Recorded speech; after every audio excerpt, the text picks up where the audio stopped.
Hey everybody, I'm Vicki Genfan, and you're listening to the Become a Guitarist Today podcast with Adam Roach.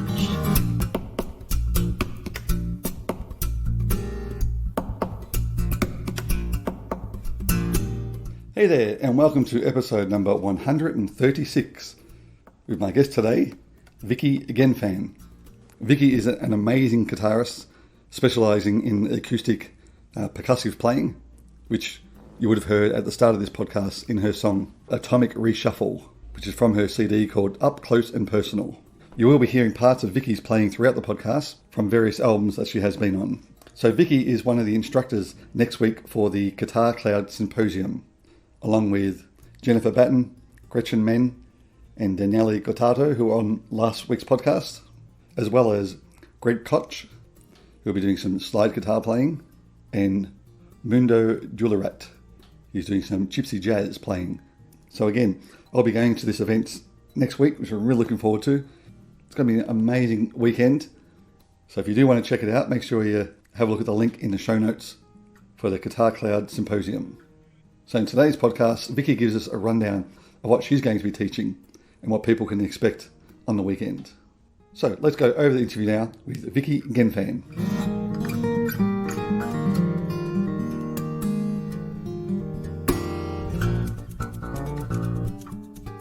Good morning. Good morning.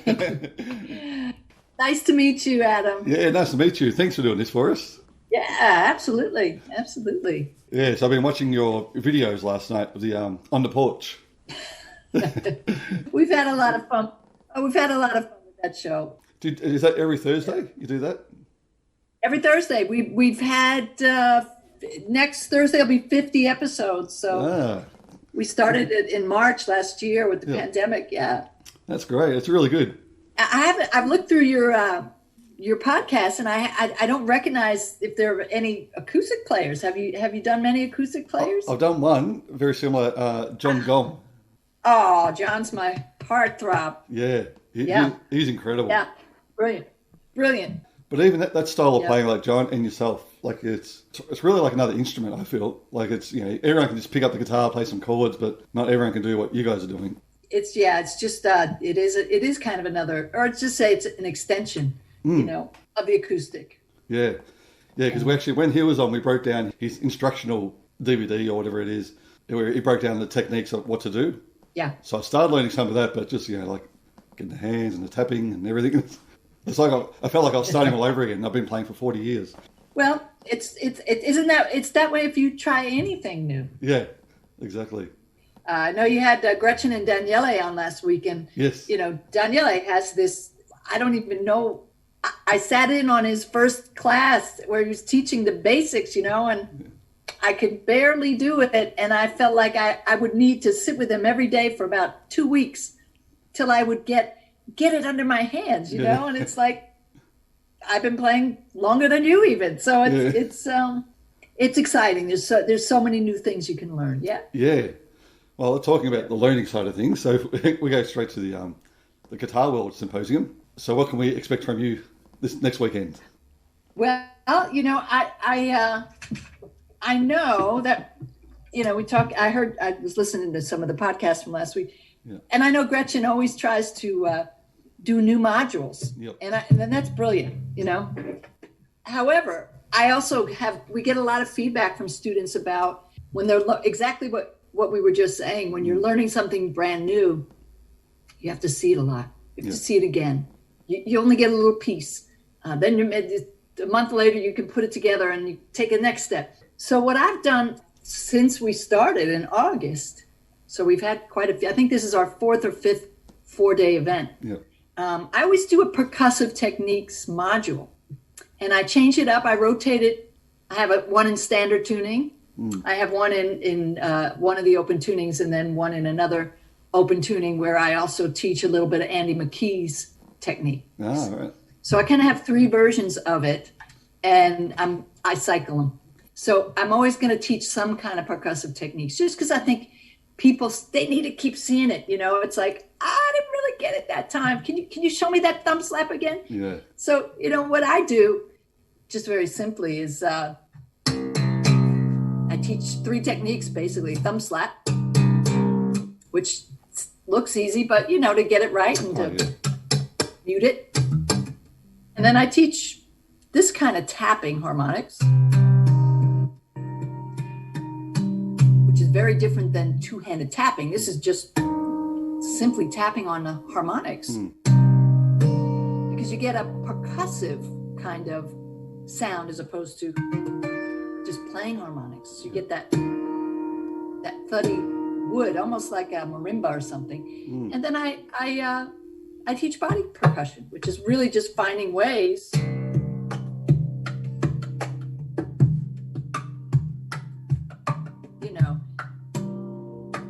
can you integrate that eventually?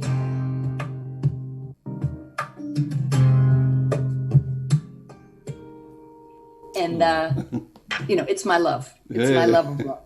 And of course, I have 37, 38 open tunings that I've used because I heard Joni Mitchell when I was 12, 13, blew my mind. And I thought her guitar was so strange. It's so different sounding. And I learned she was tuning. Yeah. And I didn't even care what her tunings were. I never wanted to know or play them, but it got me tuning. Yeah. And the more I tuned, the more I found these techniques, basically. Really just, for me, those are the 3 core techniques that I've played around with for 25, 30 years. And it evolved to my own kind of style. We all have our own sound with it. Yeah. I can't do John's stuff. I tried to teach it. I can teach a little of Andy McKee stuff, but we all have our own little movements, our own little touch and taste. And so I like to teach that whenever I can. It's been a fascination of mine to break it down into tiny little pieces so people can really, how do you do this? Well, this is how you do it. You turn your wrist like this. You hold your thumb diagonal. Let's try it. Nope, you got to correct your wrist. Nope, you're using your finger. No, it's like you can break it down into tiny movements that people can understand, that they can then succeed at and go, oh, I got the sound, And so I love the chance to teach that. It's such a new thing for many people. You can do that stuff on electric guitar as well. If you try it on a nylon, you're going to have a little. You won't get those bell sounds when you're tapping harmonics. Yeah, exactly. But you can do everything else. Look at flamenco players. Oh my God, they're using the whole instrument too. Yeah. Anyway, blah blah. That's one of the courses I'll pretty much always teach. And then this time around, I have 2 new courses that are 2 new modules, and one of them is on how do you amplify? What kind of pickups should I use if I want to play live for acoustic? And, the symposium is really heavy on the electric end of things. Obviously, this is Jennifer Batten's baby. Yeah. And most of our players are most of our teachers are teaching on electric. But what if you're an electric player and you want to do a couple of acoustic songs in your gig, in your set? How do you figure out what's the best way for me to amplify this? So we're going to go into the different kinds of pickups, just so you kind of can see the pros and cons, magnetic, piezo, microphones, blended systems, preamps, what are the best amps for acoustic guitar. Just really give you a rundown of here's a bunch of things you could choose from, and here's why you might want this one or why you might want this one. Help people get a little more clarity. That's good. And thirdly, this was a suggestion from Gretchen. I'm a singer as well. I've always sang, and I do some instrumentals, and I also do singing and playing. Yeah. And I'm going to teach a module on how to integrate singing with your playing. So for some people, it's easy. They don't need to pay attention. But for others, it's a struggle. You got the guitar down. You know what you're doing. You've been playing for 40 years. You think you're really good. And then you try to sing something, and the whole thing falls apart. So I found a really cool method. I've been doing a lot of research on it, and I'm just going to present a really clear, hey, here's 1, 2, 3, 4. Just run through these steps. It's a lot of work if you're new to it. You got to really focus. But let's develop your ear. Yeah. Let's really develop your ear so you can hear what's going on with the guitar, hear what's going on with the vocal. Let's figure out a really good way to do one at a time and then bring them together. So that's been a lot of fun for me to to play, to create that little module. And I love making things simple for people. I love when they go, oh, I can do it. I get it. I love that. It makes me feel good, Yeah. So that's what I'll be teaching. Talking about that, I saw your clip of you doing Norwegian Wood. Ah. Where you're doing that first part and singing. I thought, wow, that looks really crazy. I mean, in a good way. Yeah, the tapping. Yeah, it was crazy. And then singing over top of that as well. Yeah. So one of the things I present in the module is, you have to get the guitar part on automatic. You have to. You can't be trying to think, where am I supposed to tap? Well, where am I hammering on? Oh no, what fret am I supposed to be in? Yeah. And then have words come out of your mouth. It'll never happen. So right. What do you have to do to get that guitar on automatic? Let's get it on. And that takes time, for me. I once tried, do you know Tracy Chapman? The artist Tracy Chapman? Yep. So she had one of her first hits was this song called Fast Car. Yeah, I remember that one. Say you had a fast car. I got a way to get us out of here. Maybe you begging on. No. It goes on and on. I thought, I'm going to learn Tracy Chapman's song. It's a great song. It's simple. Lord have mercy. I learned the guitar part, which was pretty simple. Yeah. It's 3 or 4 chords. It's not a big deal, but it's a finger picking pattern. Then I started to try to sing, and I was floored. Because Tracy's phrasing, we would say her phrasing, really, really different. It would be the same if you were trying to play that on a guitar. Play her melody the way she's singing it. And I promise you'll be freaked out, because it's not a typical meter. It doesn't really, there's not a whole lot of repetitive rhythmic patterns.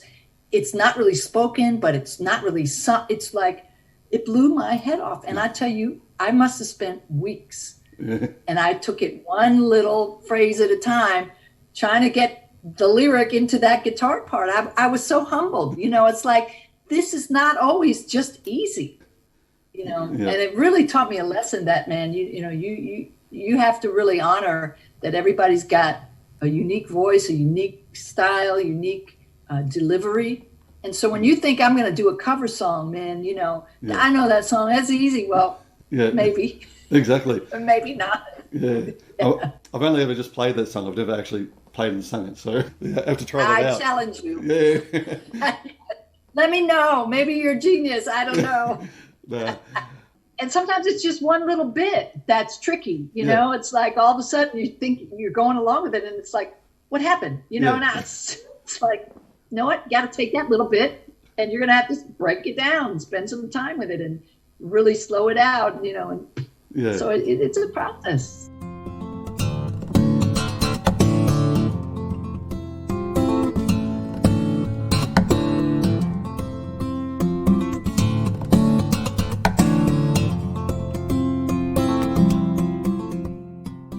I think part of what's so lacking for people these days is their ear development.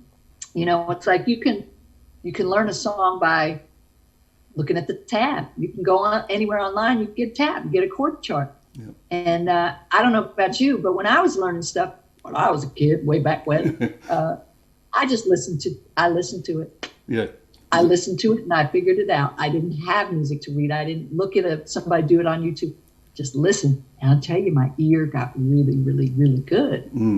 So, I love to try to encourage people to use your ear. You can always develop your ear. Get better and better at listening and hearing what's going on in that song. What's going on in that guitar part? Oh, there's 2 guitars. No wonder I couldn't play it, or, whatever it is. I'm going to try and get in, hopefully after lunchtime on the sessions, because that's like 5 good. It's 5 a.m. here, so I thought if I try and aim at doing that, if I go up earlier, great, but if not, I'll definitely try and get in that last part. Oh, we look forward to it. That'll be great. Love to have you. The only thing is I'm going to miss the last part with the Steve Lukather, because I'm teaching that at the time. Yeah. Bummer. Yeah, well, Steve Lukather, guest, not a big deal, but kind of a big deal, right? I think he was one of the first videos I got. It was actually on an old beta tape, and he's teaching his instructional one. And I remember learning how to do the Rosanna solo from that video.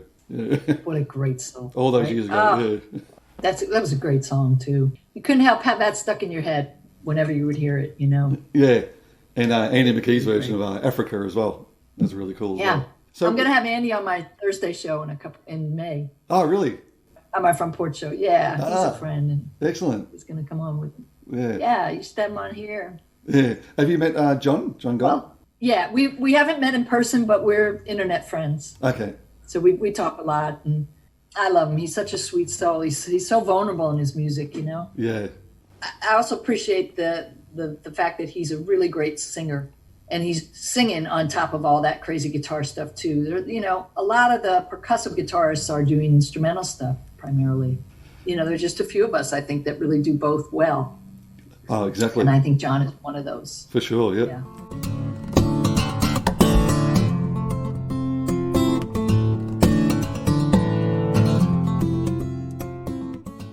Now, with your percussive ways of doing it, so did you used to play drums or anything, or percussion? No, I never played drums, but I always wanted to play hand percussion. So I always noodled around with congas and things like bongos, congas.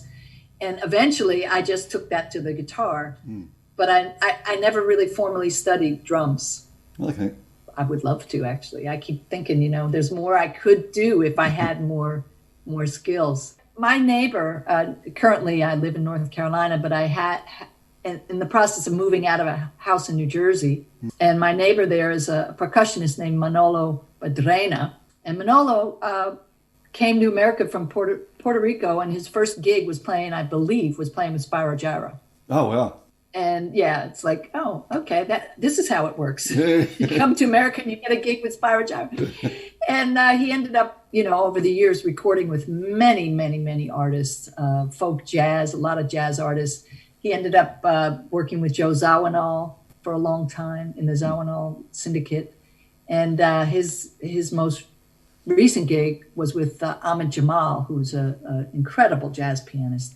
So Manolo's been all over the world, and he is a hand percussionist primarily. Okay. He does play kit. Yep. In fact, he's playing. We did a jam on one of my albums, Jam Manolo. I was going to send that to you, but I didn't. Okay. Where he's on kit and we're just jamming. Yeah. But I've learned a lot from just watching him. You know, like he's got the power in all of every single finger is as powerful and he's got the control. Like, you know, I maybe got these going on, but when it comes to my pinkies, let's say, and my ring finger, and actually doing percussive parts, I need to develop that, and I'd like to, because you know what we're doing on guitar with percussion is no different.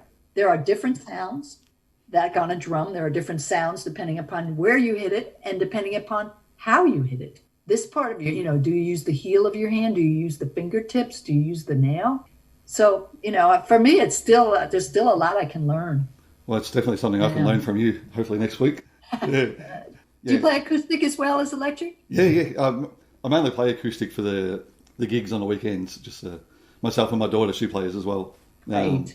But yeah, I mean, there's some songs that I teach for grade 6 exams. It's called Acoustic Waves. Yeah, it's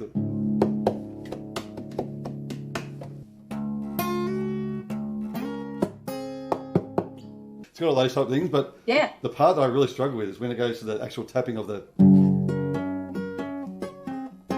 Yeah, it's got those different intervals. It's like, I really struggle with it. That's hard.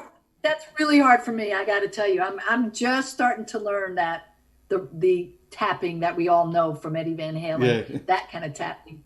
That's a whole new world for me. So I don't have any calluses on my fingers there, and it's like, oh, it's killing me. I have medium strings on, so when I do that kind of tapping, it's like, whoa. Yeah. But yeah, I want to learn it too. Yeah. I want to. Because that song, it's got it all. Yeah. It's got the slide as well. You tap and slide it. So it's like you're saying, it hurts the fingers. Ouch. Right. Oh. Grooving on a Sunday afternoon. Now, just with your tuning, because I did see one video where you were talking about how you tune like in between songs. You know, if you're playing live, and no tuning, you just do it. That takes a lot of skill as well. it just takes repetition, you know, it takes repetition. You do it over and over and over and over, and you kind of have a brain memory of those 6 notes. Yep. You know, I don't always say to myself, oh, that's a C minor 11. I don't say it that way. It's like, for me, I don't use my left brain as much, which would be the one to say, what are those notes? Okay, it's a C, a G, an E flat, an F, a B flat, and a D. Yeah. I use the right side of my brain, which goes, oh, it's got that beautiful sound and that color of like maroon. So here it is. I know there's a C on the bottom, but then and there's that, you know, and it's all just by, what does that chord sound like? Yeah. What's it feel like? What's it sound like? That's right, you know, or oops, don't have it right. So, I mean, if I'm playing with somebody else, I'll have a tuner. Oh, yeah. So at least I get my bearings, and my notes are in tune with you, but I don't necessarily need the tuner to find the notes in each tuning. Yeah, that's unreal. Yeah, that's really good. Yeah, it's a lot of years. You know, this is funny. I was tuning out the audience for many years, meaning I would, you know, I'd have the boss on the floor tuner where you could step on it and it would mute you. So I would do a song and then I would have to change tunings and I would mute myself. And so nobody would hear what was happening. I'd kind of tune out from the audience, you know? Yeah. And then I would come back and go, okay, here's this song. And I realized that was a disconnect from the audience. And one day I just said to myself, hey, you know what? I'm going to be brave. I'm just going to let the audience come with me. That's good. On the ride. Going from an open D to a C minor 11. Let's bring them on that ride and let them hear how it goes and how it moves and how it changes and how all of a sudden now you see the color in front of you is like changing. And I just thought that would be better. And I think it is. People appreciate it. And I don't have to leave them while I'm tuning. You know, it just gives me more opportunity to just say, hey, check this out. This B flat is so low that it barely stays in tune, but listen to it. Wow, isn't it great? Yeah. You know. I think it's a great idea. But I've practiced for so many years doing it. But no, like you said, it does bring the audience into it, because I have seen that a lot of times where people just tune. It's like, you know, the audience, it's like they're confused. Like, do we keep clapping or do we just stay quiet? Or, you know? Right. What do we do now? Yeah, that's right.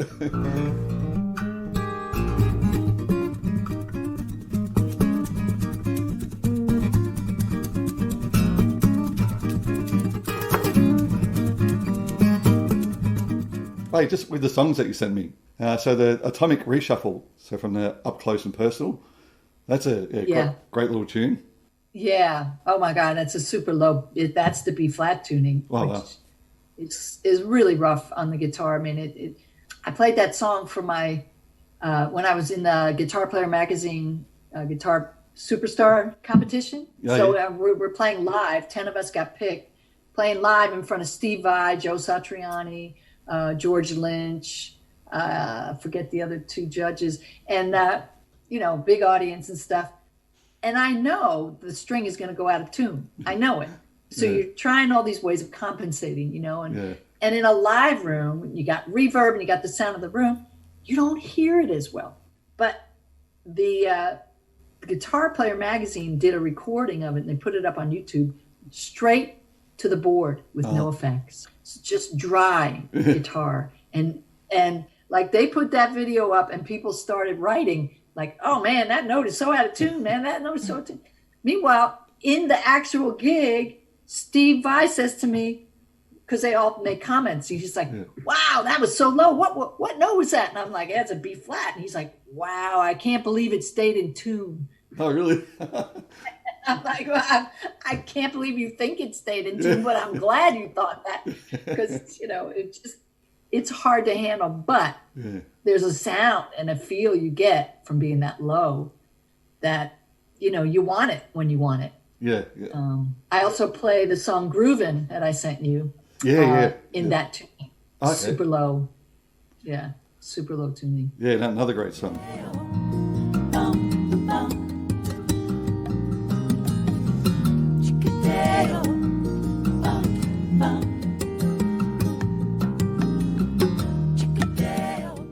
And what was the other one you had? Oh, the Faraway Blue. Is that you skating and playing? I'm doing the vocals. Yeah. But I'm not, you know, I'm not playing the saxophone. But no. The vocals are me, yeah. Yeah, but it blends Yeah, so it's well great. together. I mean, I love the saxophone, but just the way you guys did it together, it's really, really cool. Yeah. Thank you.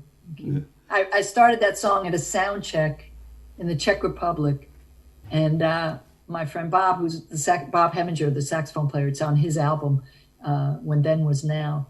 And he's really good friends with Victor Wooten. He teaches at Victor Wooten's camp every year, and that's where I met him.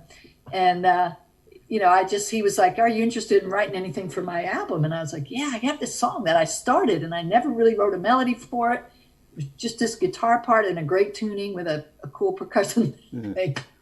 So I was really glad we got to work together and finish it.